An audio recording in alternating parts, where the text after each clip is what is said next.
बोले श्री प्राणनाथ प्यारे के, श्री सतगुरु महाराज के, श्री पन्ना धाम के, सर्व सुंदर साथ की। प्रणाम जी, सभी सुंदर साथ की प्रणाम। ये सुख स्वरूपों की मुस्कान है ना, तो वही ध्यान को रखिए, क्योंकि हमारा अपना आनंद है, हमारा अपना जी स्वरूप, हमारे अपने प्रियतम है, ये हमारा अपना धाम है, अपनी लीला है। तो जब हकीकत में इतना ज्ञान है, देखिए इतना रस आता, तो जब हम मार्फत की स्थिति में होंगे तो क्या उसका वर्णन किया जा सकता है? जी यहाँ के झूठे सुखों का भी वर्णन नहीं किया जा सकता। ये तो परम धाम के हमारे अखंड सत्य सुख है। तो ऐसे अखंड सुखों को छोड़कर, ऐसे धाम देवी के सुंदर मुखारविंद को छोड़कर, कहाँ यहाँ झूठे मुखड़ों के पीछे, कहाँ यहाँ इंद्रियों के झूठे सुखों में फंस गए। लेकिन क्यों? क्योंकि ये धाम देवी को दिखाना, क्योंकि हम हाँ उसकी महिमा को समझ नहीं पा रहे। उस रस को ले तो रहे थे, लेकिन उससे वाकिफ नहीं। तो धामधनी अब हमें ये विशेष लाड़ लड़ा रहे हैं कि हकीकत पर लाकर हमें अपनी मार्फत की उस स्थिति को दर्श, यहाँ के झूठे मिटने वाले सुखों को दिखाकर हमें अखंड सुखों का आस्वादन करा रहे हैं। अब वर्णन किसका कर रहे हैं? ए सुख स्वरूपों की मुस्कनी। मुस्कुराते हुए चेहरों को देखे तो क्या खुद को खुद मुस्कुराहट नहीं आई?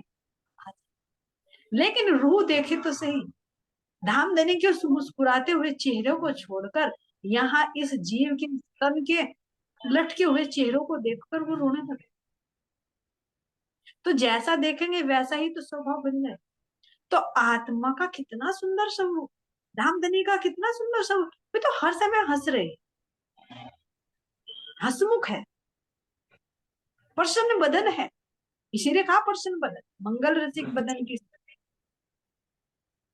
रसीले हैं हर।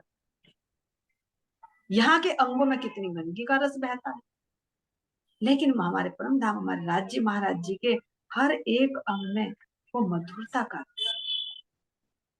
वो मिठास, वो खुशबू, वो चेतनता, वो प्रसन्नता, वो एक दिली, वो नूर, वो शोभा, क्या उसका वर्णन हो सकता है?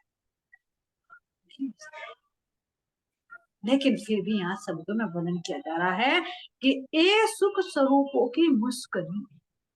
अब सारे पर दृष्टि डाल, राजी महाराज जी के मुख मंडल की मुस्कनी को देखा तो ऐसे ही श्यामा जी की, ऐसे ही हर एक अंग अंग, वस्त्र हो या आभूषण है, हम के अंदर मुस्कुरा, और परम धाम के कण कण मुस्कुरा, वो खुश। तो ये सुख स्वरूपों की मुस्कनी, रंग रस गथ मुख बाण, श्री राज श्यामा जी तथा सखियों की प्रेम भरी मुस्कुराहट, दिखावटी या बनावटी मुस्कुराहट नहीं, प्रेम भरी मुस्कुराहट, यानी रियल, अनुपम सुख को देने वाले हैं। अनुपम सुख यानी ऐसा सुख जिसकी यहाँ पर उपमा नहीं दी जाती, क्योंकि प्रेम है ही नहीं यहाँ, तो प्रेम की मुस्कुराहट कहां से आए? जी कुछ जब नहीं। इस अक्षर ब्रह्मांड में, इस हद भूमि में, इस मोह के संसार में प्रेम है ही नहीं, तो प्रेम की मुस्कुराहट कहां से आए? आएगी तो मोह की मुस्कुराहट। तो किससे उपमा दे? वो है प्रेम की मुस्कुराहट जो धामधनी के मुखमंडल पर दृष्टिगोचर हो रही। जी जी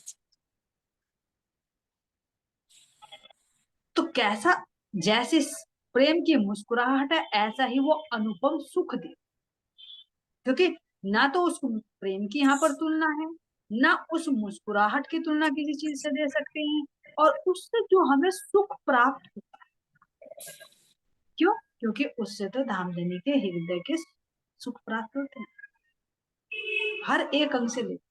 तो कहाँ है यहाँ सुख?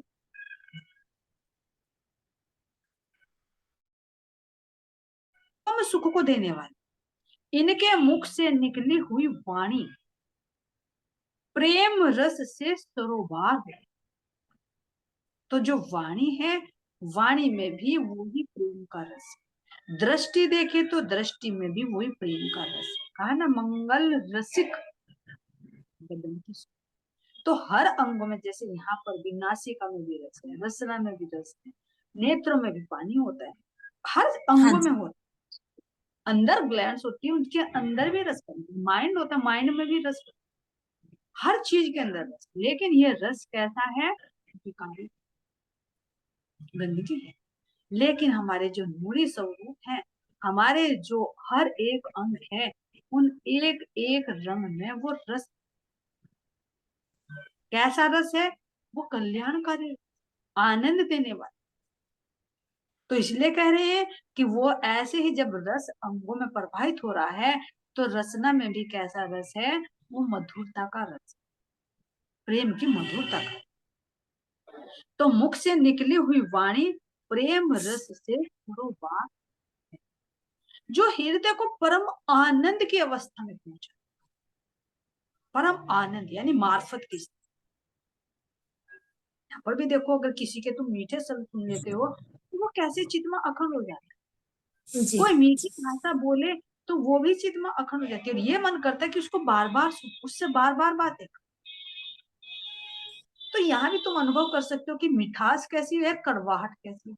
लेकिन जीव वैसा तो स्वाद नहीं दिया उसका। कानों के माध्यम से गया, हृदय ने एहसास किया, उसको सुख मिला, मीठा मीठी वाणी से सुख मिला, और कड़वी वाणी से दुख मिला, तो पता चल गया कैसी मिठास है।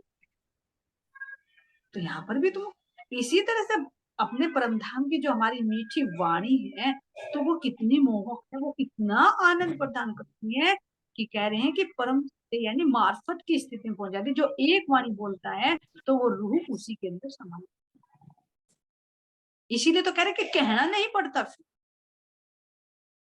जो हृदय में आया वही तुम्हारे हृदय में आ गया, दोनों मिलकर एक एक रूप हो गए, तो कहने की जरूरत ही कहां पर है। सब जी प्रेम की जी बात, प्रेम में बातें की जाती है।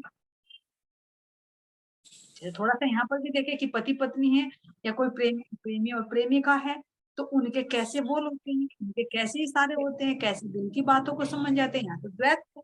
और उससे हम अपने परमधाम का विचार कर सकते हैं कि जब अद्वैत भूमिका है, तो क्या उसमें कहने की जरूरत पड़ेगी। जी लेकिन फिर भी अगर हम को अपनी रचना का रस देना है, तो मीठी वाणी से बोलेंगे। तो जब अंदर इतना रस है और वो बाहर प्रकट हो जाए, तो कितना। जैसे यहाँ पर कह देते हैं कि एक तो कड़वा, दूसरा नीम पर चढ़ा। एक जी तो जी खुद का चढ़ा, एक नीम पर चढ़ा। तो यहाँ कहे कि एक तो हृदय में कड़वाहट है, और अगर वो मुख से वो शब्द बोल दे, तो डबल हो गया। हृदय में एक तो खुद पर क्रोध है, और अगर वो मुख से प्रकट हो जाए, तो बढ़ जाएगा ना। तो इसी तरह से जो राज्य महाराज जी के हृदय में जो प्रेम रूपी रस है, जो मिठास है, वो बाहर प्रकट होती रहती है, हमारे हृदय में आती रहती है। लेकिन अगर वो मुख से बोल दे, तो पूर के पूर पर पाता है। तो हम उस मीठे सागर में, उस मधु सागर में डूब ही जाते हैं। और ऐसा रसने से ही नहीं, हर अंगों से। तो कैसे कैसे पकड़े, कैसे अनुभव करें, मतलब कैसे क्या करें कि यहाँ कहने में भी नहीं आता। तो इसीलिए धामधनी भी अपने कह रहे कि संज में पिला, वजूद के आधार। नहीं तो धामधनी दे सकते हैं, लेकिन दे दिया तो फिर रूह यहाँ नहीं रही। नहीं रहे।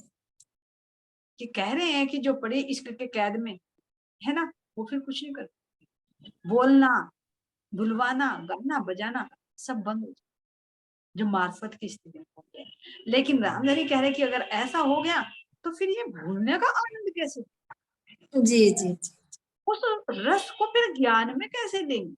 तो इसीलिए धामधनी ने वो परवार रोक रखा है, संज में पिला। किसको? इस इल्म के माध्यम। नहीं तो रूह का भी वजूद नहीं है, जीव का भी वजूद नहीं है, आत्मा का भी वजूद नहीं है। कि जब धामधनी की उस प्रेम मिठा भरी वाणी का अगर एक शब्द भी सुन ले या थोड़ा सा भी दर्शन कर ले, और वो यहाँ नहीं, वो तो धामधनी खुद अगर हुक्म देकर करवाए, तो ऐसे ही तो इंद्रावती के माध्यम से ये वाणी प्रकट कराई है। और इसीलिए बार बार इंद्रावती फिर विधा करती है कि मुझे दर्शन दो। सागर का श्रृंगार का सारा वर्णन करा दिया, लेकिन मुझे इश्क नहीं देते, मुझे दर्शन नहीं देते, और वर्णन सारा करा दिया, क्योंकि उन्हें पता है अगर मन ने एक इशारा किया ना तो मेरी रूह रहने वाली है। वो तो प्रैक्टिकल में बता दे कि देखो वृक्षराज में तुम कैसे पहुंची। अगर यहाँ भी मैंने एक इशारा कर दिया और अपने अंदर ले लू ना, तो लेवे अंदर केती दे रहा हूँ, जी जी एक क्षण भी नहीं लगेगा, क्योंकि अंदर ही है, बस दृष्टि तो खोलनी है, यहाँ से दृष्टि हटाकर वहां डालनी है। लेकिन ये अभी धामधनी उस मार्फत के रस को हकीकत के माध्यम से, आत्मा के माध्यम से उसका रस का पान करा रहे हैं। इसीलिए आत्मा यही कहती है ऐसी स्थिति में कि जो भी धामधनी कर रहे हैं बिल्कुल अति उत्तम कर, कोई भी गलत नहीं। अगर मैं इस खेल को भी देख रही हूँ, भूल भी गई, तो भी उसमें मेहर है। जी जी अगर भूल भी, क्यों? क्योंकि जब जागृत होंगी तो इस भूले हुए का मैं आनंद लूंगी। इसीलिए कह रहे मैं फूल पाखड़ी दुख भी, जितना भी दुख नहीं देता, नहीं देते। अगर फूल की पाखड़ी भी लगती है, इतना भी दुख होता है, तो वो भी आनंद के लिए। तो ऐसे धाम नहीं, ऐसे रसीले, ऐसे प्रीतम, ये है उनके हृदय का नाम, जो हमें देते हैं। तो जो हृदय में परम आनंद की अवस्था में पहुंचाने वाली है ये वाणी। युवनों की यह भूमिका धाम धनी की प्रेममयी नित्य लीला को दर्शाया करती है।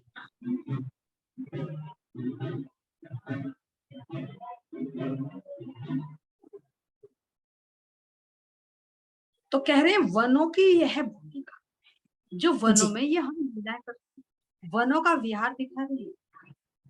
वनों की यह भूमिका धामधनी की प्रेममयी नित्य लीला को दर्शाया करती है। तो ये हम अपने 7 वनों में जो नीचे रेती बिछी हुई है और ऊपर चंद्रमा तना हुआ है, पत्तियों का, फूलों का, बेलों का, फलों का, और फिर नीचे स्तंभ के रूप में, जैसे कि होता है ना वो आश्रम में पंडाल लगा होता है, बीच बीच में वो लगे रहते, तो जी जी ऐसे यहाँ पर वनों में चंद्रमा है और नीचे भी सुंदर रेत।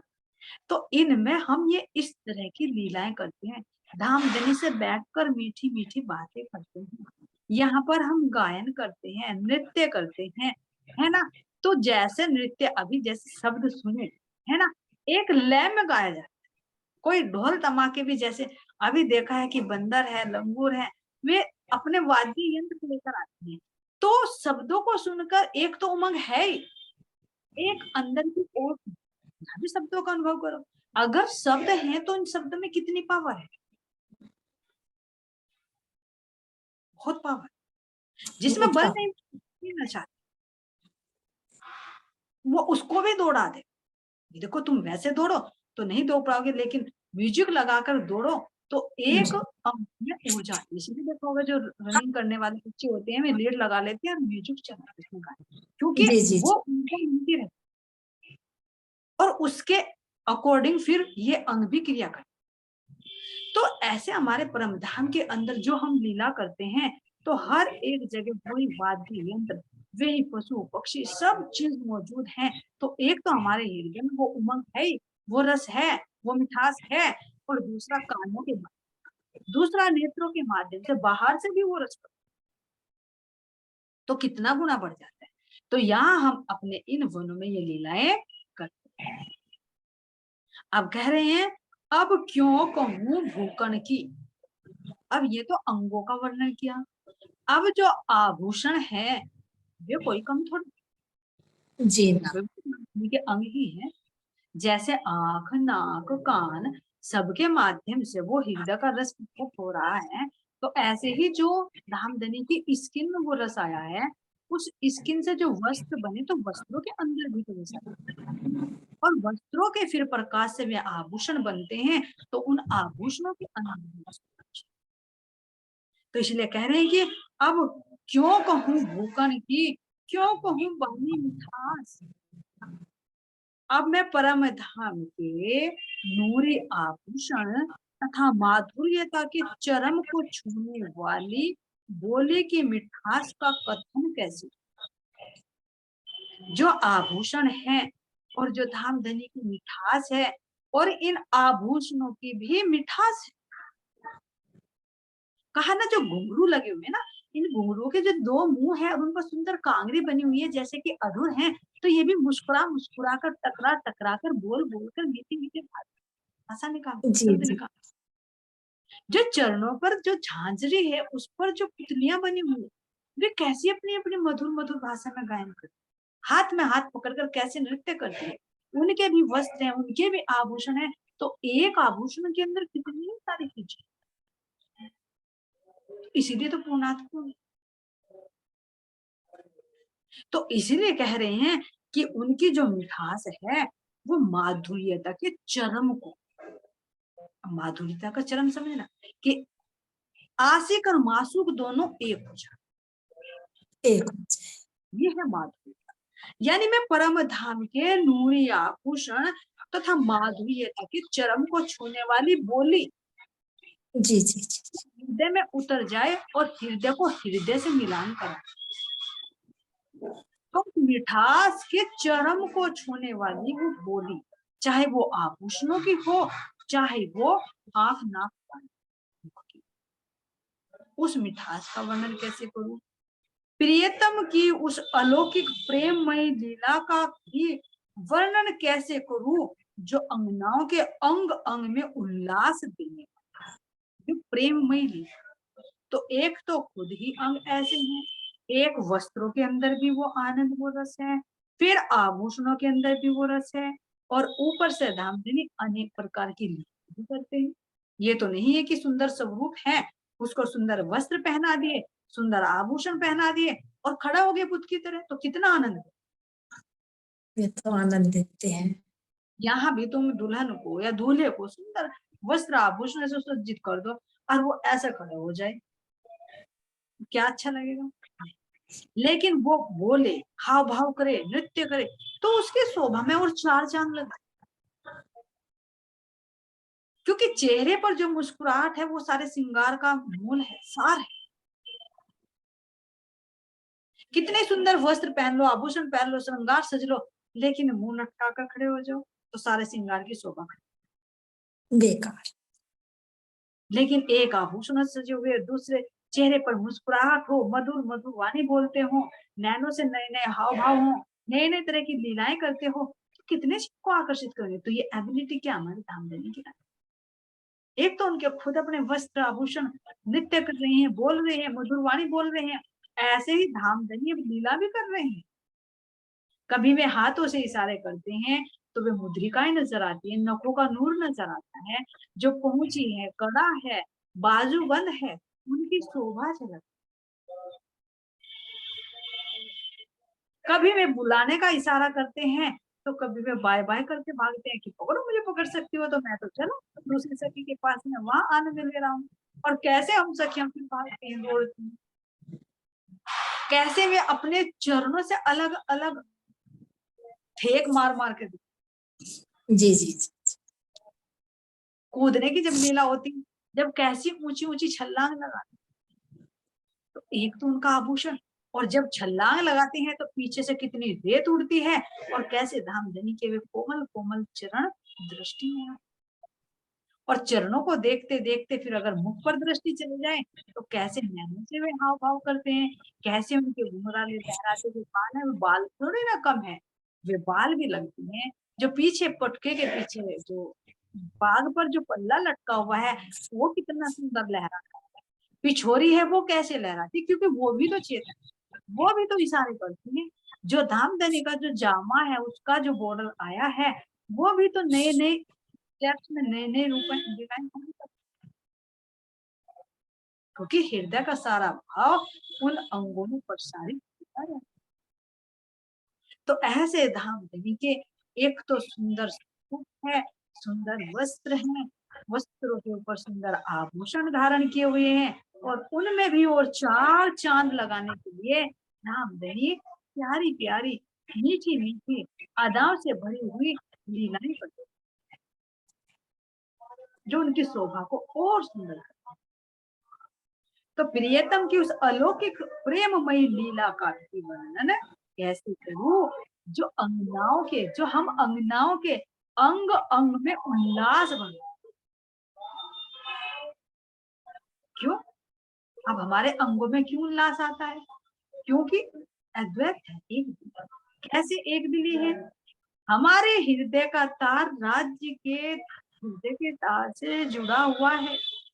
अब तार भी दिखाई नहीं देता, वायरलेस है कंधान में, जी जी जी जी है ना, वायरलेस है, अंदर से अंदर का जुड़ाव है। अब नजर आ रहा है कैसे जुड़ा हुआ है। जैसे हम पहले तो परमधाम में कहने की जुदा जानते थे, लेकिन अब पता चल गया कि वो हमारे दिल में कहाँ से आ रहा है। वो तार जुड़ा हुआ है, वो तार दिखाई नहीं दे रहा था जो वायरलेस है, अब दिखाई दे रहा है तारतम ज्ञान की दृष्टि से। अब वो तार हमें दिखाई दे रहा है। तो कैसे जुड़ा?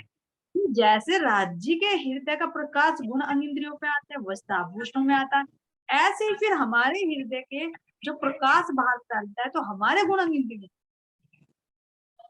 तो वो तार जब जुड़ा हुआ राज्य के हृदय में एक उमंग आएगा।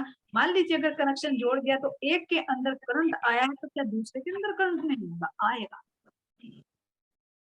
तो वो हृदय का जो हृदय से जुड़ाव है, एक रूप है, ये भी जुड़ाव भी कहा जा रहा है, वही हृदय में ही है जो लीलाएं करते हैं।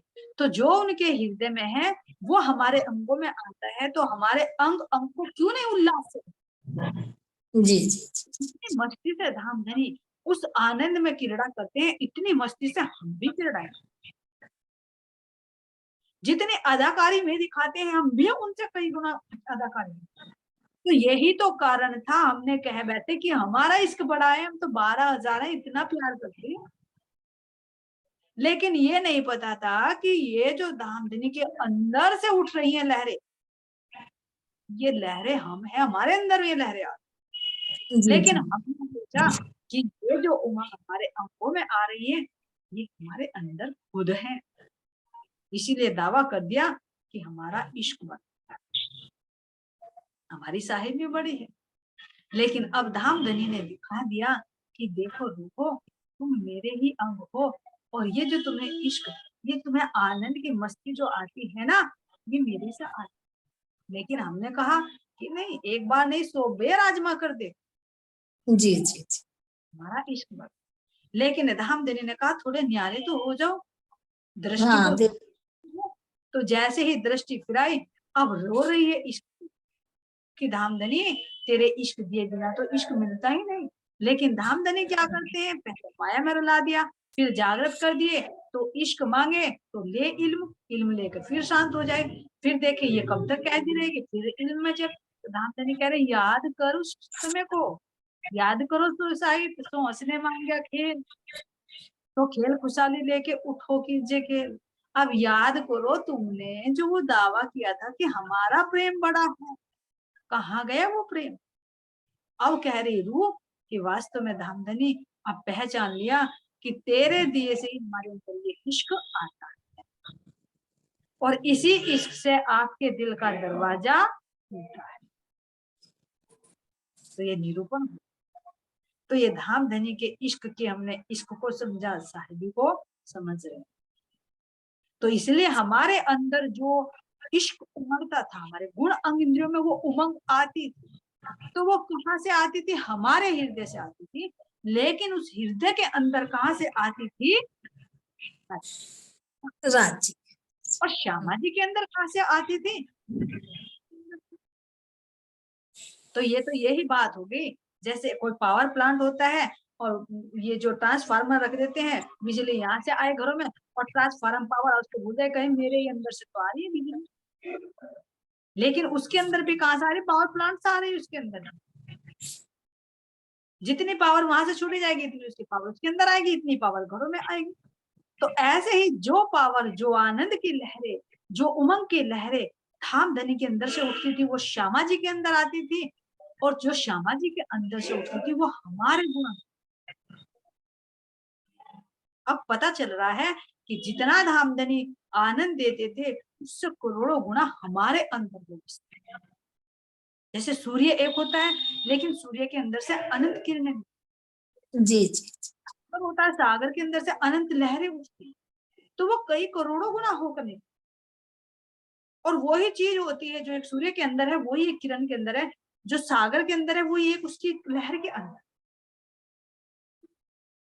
और समाहित हो जाए तो फिर उसी के अंदर। तो ये निवेरा धामधनी ने दिखाया है। तो जब लीला करते हैं हम अपने परम धाम में, तो जो धामधनी के अंग अंग में वो नूर, वो प्रकाश प्रवाहित होता है, तो वो हमारे आत्माओं के अंदर भी पड़ सकता है।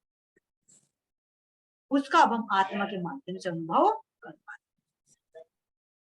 तो इसीलिए कह रही हैं कि अब क्यों कहूं भूकन की और क्यों कहूं वाणी में, कैसे तो मैं इन स्वरूप के आभूषणों का वर्णन करूं, कैसे मैं मुख से निकलने वाली उस मीठी वाणी का वर्णन करूं, और कैसे मैं इनके विलास का वर्णन करूं, जो अनंत तरह की लीलाएं क्रीड़ाएं करते हैं मस्त, तो मैं उनका वर्णन कैसे करूं।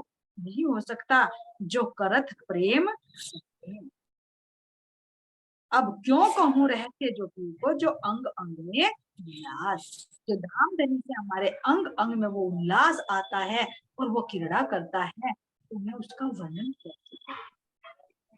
एक का भी वर्णन नहीं हो सकता। तो इन जिमी इन वन में, तो कहाँ पर है अपने 7 वन, तो अब फिर इन 7 वनों की जिमी को देखिए। इन जिमी इन वन में चारों तरफ इस जिमी के प्रकाश से जो वृक्ष बने हुए हैं, इनकी शोभा को देखिए। तो कह रहे हैं इन जिमी इन वन में करे खेल स्वरूप जो, ऐसे नूरी, ऐसे दिव्य स्वरूप जो खेल करते हैं, कहाँ कहूं इन विलास की, जो करत प्रेम से। तो जो ये स्वरूप, जो राज्य का नूरी स्वरूप, श्यामा जी का नूरी स्वरूप, हमारा नूरी स्वरूप, हमारे पेड़ पौधों का नूरी स्वरूप, हमारी खूब खुशहालियों का नूरी स्वरूप, पशु पक्षियों का नूरी स्वरूप, जिन पेड़ पौधों का नूरी स्वरूप, और हम इनके साथ में किस तरह की आनंद की भरी लीलाएं करते हैं, तो क्या इनका वर्णन हो सकता है। जी तो हाँ किशोर के साथ सुंदर साथ तरह तरह की क्रीड़ाएं करते हैं, ये आपस में जिस प्रकार की प्रेममयी लीलाएं, उनके शब्दातीत आनंद को शब्दों की परिधि में कैसे बांधू, नहीं बन सकता। हमारे, हमारा परम धाम है, तो हमारे परम धाम के अंदर जो संगीत है वो इस संसार से बिल्कुल डिफरेंट, जी जी जी क्योंकि अखंड है, वो आनंद देने वाला है। तो यहाँ का जो संगीत है थोड़ी देर के लिए सुख देता है, लेकिन फिर मन परिवर्तनशील है। जब मन को अच्छा लग रहा है थोड़ी देर में कुछ समझ आता है, लेकिन परम धाम का जो हमारा संगीत है वो हर समय सुरीली आवाज में रस को प्रभावित करता है, तो हमारे कान उससे तृप्त नहीं होते, नहीं हो उसके अंदर अखंड आनंद प्रभावित होता है। हम्म हमेशा एक रस है, और उस एक रस में ही सब रस, यहाँ की तरह भी। तो इसीलिए कह रहे महाराज जी कि प्रियतम की आपस में जो जिस प्रकार की प्रेममयी लीलाएं करते हैं, तो उनके शब्दातीत आनंद को शब्दों की सीमा में मैं कैसे बताऊं? जो लीलाएं करते, ऐसे अभी बताया कि यहाँ पर नृत्य की भी लीला होगी, तो अंगों हाँ में कितना उम्मीद होगा।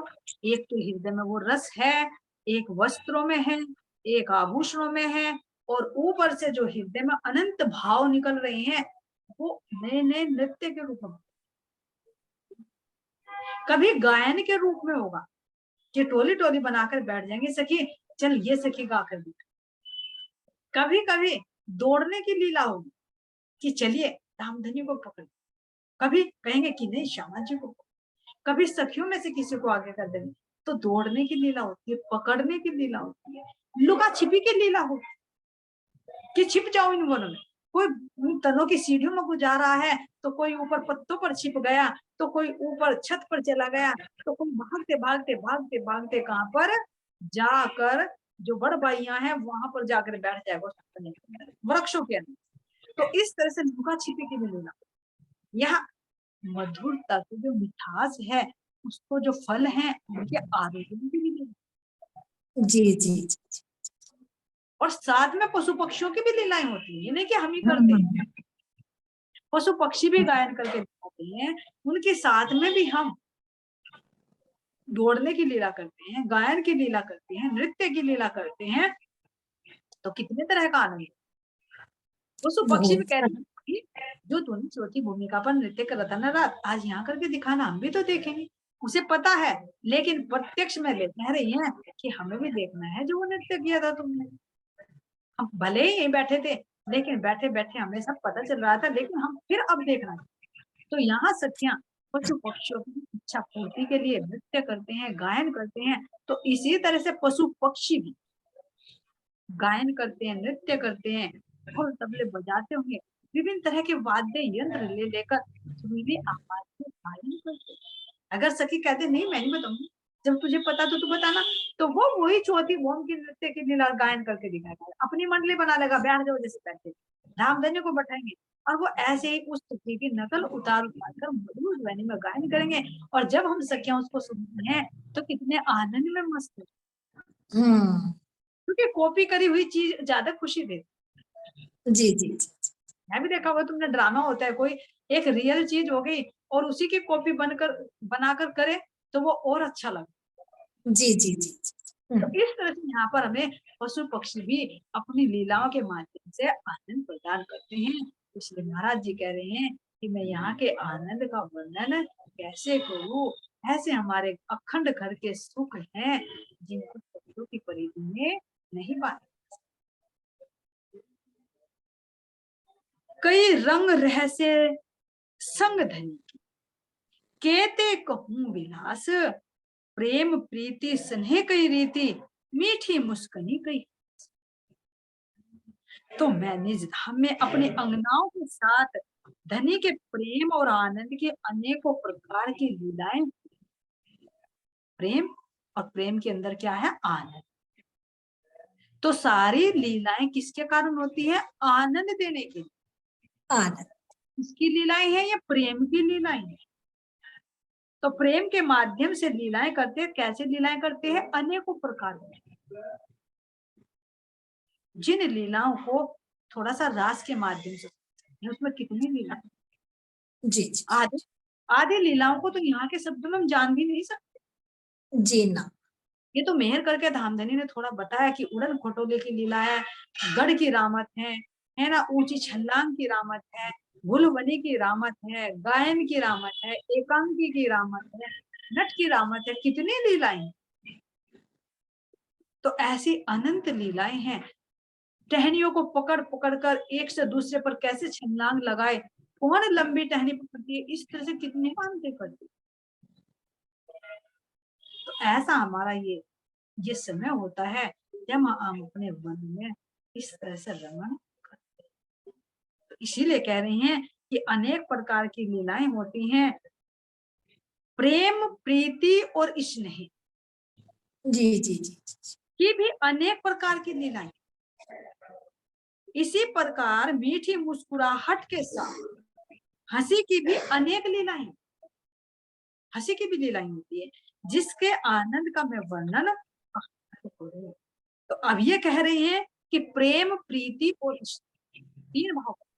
तो प्रेम का लीला का वर्णन दिया गया है कि जैसे हम अपनी पांचवी भूमिका पर एक रूप हो जाते, जिसको कहा है घृणा। जी जी जी। तो वो तो होगी प्रेम की, तो वो लीलाएं हम यहाँ पर भी लेते हैं इन वनों। जब एक रूप हो, अभी कहना कि जब नृत्य आंखों से इशारे किए तो अपने दिल में खींच लिया, अकेली अकेली भी सखी घूमती है, तो एकांत की लीला भी यहाँ पर होती है। जैसे रास के अंदर वर्णन आता कि सब सखियां अलग अलग हो गई और 12,000 रूप धारण कर लिए। तो ऐसा नहीं पांचवी भूमिका पर 12,000 धारण करते हैं, वनों में भी लीला के लिए करते हाँ जी हाँ जी। हैं। जब हम झूला झूलते हैं मानिक पहाड़ पर, तो क्या अलग अलग 12,000 रूप धारण नहीं करते अलग अलग हिंडोलों में जब तो कितने जी अनंत जी रूप। तो इस तरह से हर सखी के साथ में ये लीलाओं का वनों में भी हम आनंद ले सकते हैं, जो पांचवी भूमिका पर जिसको कहा है घनीभूत मासक। और जो दूसरा वर्णन आया है प्रेम और प्रीति, प्रीति का आता जी है यानी हम सखियां आपस में क्रीड़ा, जैसे चौथी जी भूमिका नृत्य की लीला हुई और जमुना जी में झील। तो इनमें हम सखियां टोली टोली बनाकर आनंद करते हैं, यानी सखियों से आनंद करते हैं। और फिर कह रहे हैं स्नेह की लीला, तो स्नेह की लीला और हो जाएगी जो हम वनों में पशु पक्षियों के साथ में उनके साथ